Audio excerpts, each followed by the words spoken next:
You're watching Explore Tulsa. I'm a carpenter builder from Australia, and I've been here for close to 20 years now, so it's been quite a while. My grandfather was an old carpenter, an old builder. He actually built a township himself, Lock Township. Being a carpenter is a bit trickier than here. We've got to do 4 years of school with an apprenticeship. And then to be a builder, you have to be a carpenter first. You have to be a journeyman carpenter before you can be a builder. And you've got another 2-3 years on top of that or so, more study. So there's quite a lot involved. So all of our builders in Australia are actually carpenters, and they're working on the job. You won't find many builders that aren't working on the job swinging a hammer in Australia. This is rammed earth. This is it right here. This is an 18-inch thick wall, and you can see these layers. All right, there's what we call lift lines, lifts, and we put it within a form. This is actually one of the oldest forms of building in the world, so it's nothing new. Some of the old part of the Great Wall of China is rammed earth. In the old days, when they wouldn't have trees or lumber, they used anything they could, and it would be dirt out of the ground. Rammed earth is generally used from subsoil, so we don't want any topsoil or compost or anything like that in it, so we're using that pretty well. But within forms, as you can see behind us, we put in 7 inches at a time of loose dirt. Now the rammed earth mix it's not wet, it's not like a concrete, it's moist. So it's enough where you can shape it like that, and when you throw it to the ground, it'll shatter back to the original state. So we're not pouring it in, it's not poured in like concrete, so it's very manual intensive, very labour intensive.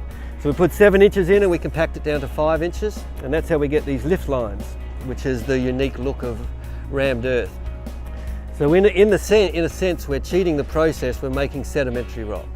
All those sedimentary layers that you see on the highways where they've cut in all those layers and lines, that's what we're generally doing. We're getting our strength through compaction.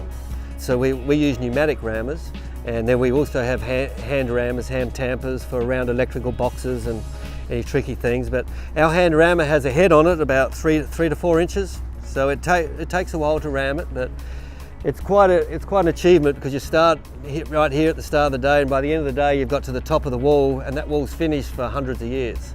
So it's quite a rewarding sensation. When you finish a wall, you pull the forms off, and it's pretty well done for a long time.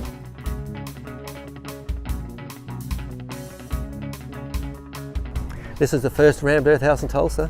So we have got some rammed earth walls around the place. We've got a couple out in Skytook Lake. I've got a cabin out in Osage County. Grog's Green Barn, we did the kitchen for the Grog's Green Barn in there, that's rammed earth. Gitwit Creative has a rammed earth desk, so we've got a few little tasters out there for people to see. Yeah, well, this is the start. We really had to get one built in Tulsa for people to see it, because you really need to be able to see and touch and feel the rammed earth, to feel the hugeness of it. Even people just come up, want to touch it and feel it. Then they get really understanding of it. It's hard to get a true understanding unless you can really see, feel and touch it. So we needed to get something built in Tulsa so we can start spreading the word out. And this is it. So from here on out, yeah, we'll be building some rammed earth structures. We're basically building landmarks in a sense. When you build a rammed earth house, you're building a landmark. It's going to be around for a long time. The older it gets, the better it's going to look. Once again, you've got a maintenance free.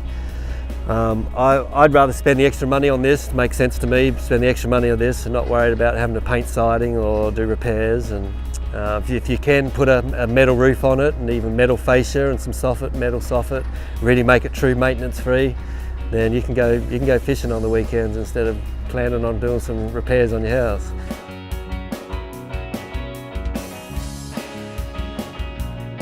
I go home a bit, not as often as I'd like to. I miss the culture, the Aussie culture. It's just laid back, it's easy.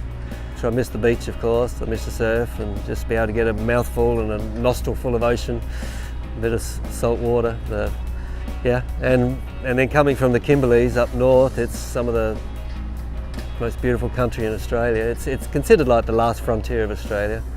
So I miss going out and catching crocodiles and doing crazy things like that. But